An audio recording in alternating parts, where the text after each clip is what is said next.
They were up in the hill country that afternoon, up on the slopes of the mountains, out at the edge of the frontier of Israel, out there at the edge of where it was safe to be an Israelite. And being that far from home kept the crowds low, and so they actually had time to talk as they walked from village to village out here among the hills. The crowds weren't quite as pressing, and there had been so much going on. Demons cast out, people healed, crowds fed with a single day's lunch. So much had been happening that now, as they were out here in the hill country, out here finally, they had time to just talk, to retell their own stories, to laugh once again at their inside jokes, to just be together, Jesus and his disciples following him. And so as they were walking that afternoon, as they came around one of those comfortable curves on the hillside there on the slopes of the mountain range to the north, Jesus asked, "So, what are people saying about me?" In other words, what's the gossip? And the disciples gave him the usual answers. Well, some are saying you're Elijah, come back again. Some are saying you're John the Baptizer in different clothes. And some say you're just one of those general everyday prophets. And that's when it got personal. As Jesus said, "And what about you? Who do you say that I am?" And of course, it was Peter whose hand shot up. Peter who had the courage to say what had become obvious to them all. Well, you're the Messiah.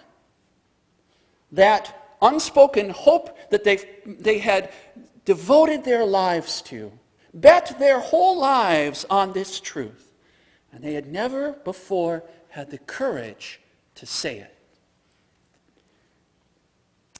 Now, I've tried to imagine that afternoon and what it would have been like there on the road.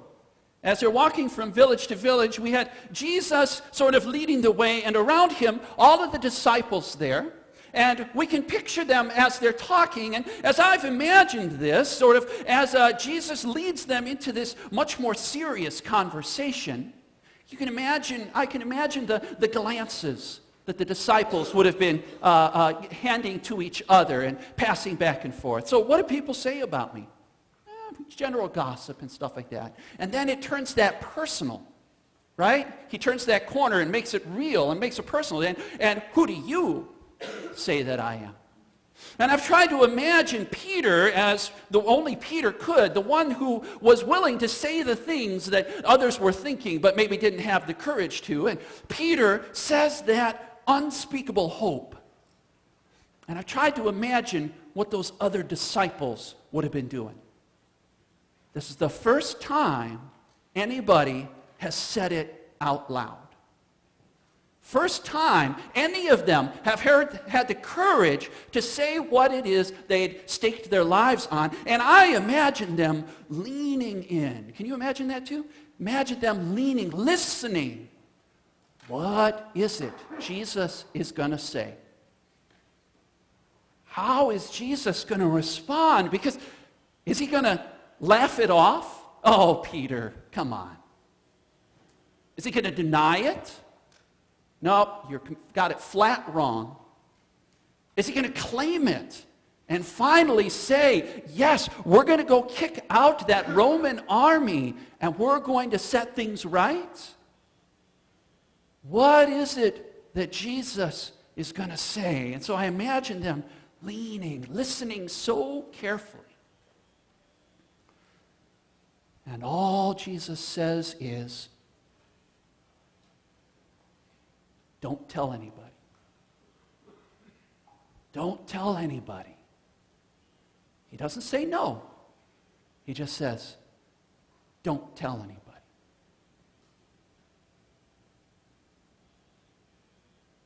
And then the conversation gets weird.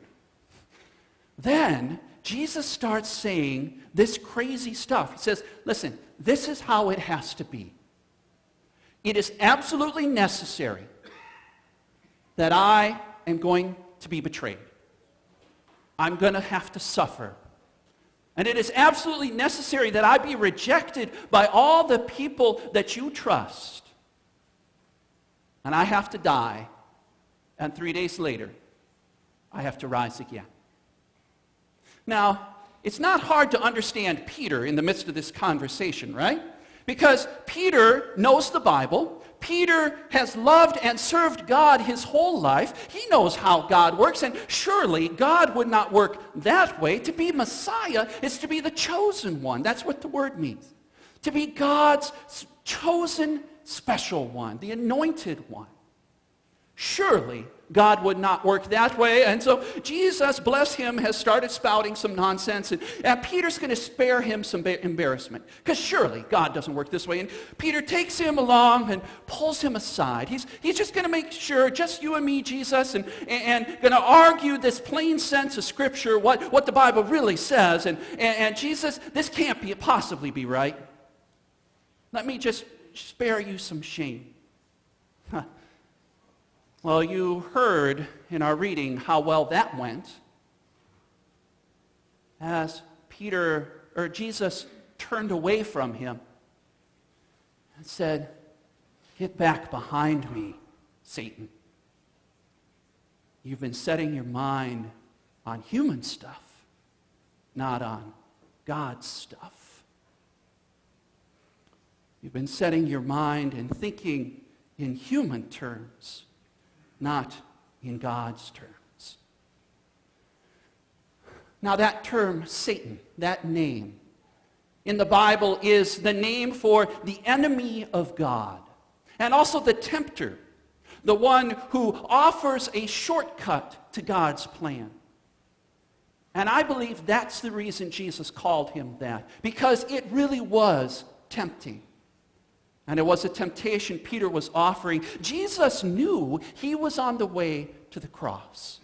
He was on the way of the cross. And Jesus was human. We need him to be human. And the human bit of him could not have looked forward to the suffering that is to come. Suffering is always suffering. And no human being would willingly want to go through that. The cross really was as awful as they could make it. And more awful probably than we imagine it. And yet, Jesus also knew that he was walking in God's kingdom. And that God's kingdom looks like the cross. Imagine that. The reign of God. God's love come fully, and the authority of God looks like the cross. Like a torture instrument. It is God coming in to our most shameful places. God taking the worst that we can come up with and saying, I can work with that. It is God entering our most broken places. That memory of that time. It is God taking our memories that we cannot redeem and turning them to his good. It is God who seeks out lost ones, who is there with those who weep, those whose world has fallen apart. God who seeks out and whose heart is always with the men and women and children who are slipping through the cracks of a society that looks nothing like God's kingdom. God who takes our deepest shame, and when it is his hands that are nailed to it, turns it into glory. Jesus is on the way of the cross because that's what God's kingdom looks like. Now think about this. to follow this kind of Messiah has a really high cost. Jesus is very blunt today. He tells us very clearly, if you want to follow me, you must deny yourselves, take up your cross, and follow me. And that is a high bar, he says.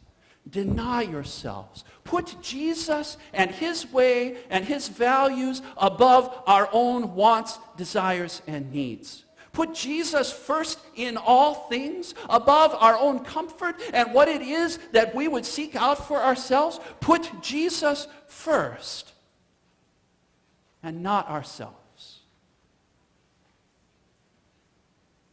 Take up your cross, he says. Take up the suffering and the consequences of following Jesus, of standing in the face of a world that is opposed to him and saying, this is not right, this shall not be. Of being openly speaking truth to power, and Jesus shows us power does not like that, but to be accepting the consequences of following him. And then he says, follow me. Follow him where he's going, which is into the dark corners of life, into the pain of the world, into broken places, into suffering in this world. Because that's where God's heart is. This is a high cost. This kind of thing costs us everything. And to be honest, you got to be crazy to follow that kind of Messiah. To pay that kind of cost. Only somebody who's already been given everything could pay that kind of cost. Only somebody who's already received abundant life that stretches from now to forever could imagine such a thing. Only people like you, beloved child of God,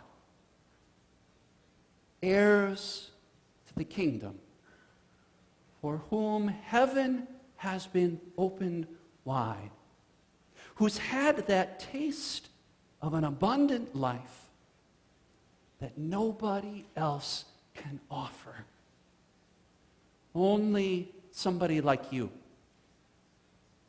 named and claimed by the Most High God, marked with that cross of Christ, that shape of the kingdom. Only somebody like you could follow this kind of Messiah.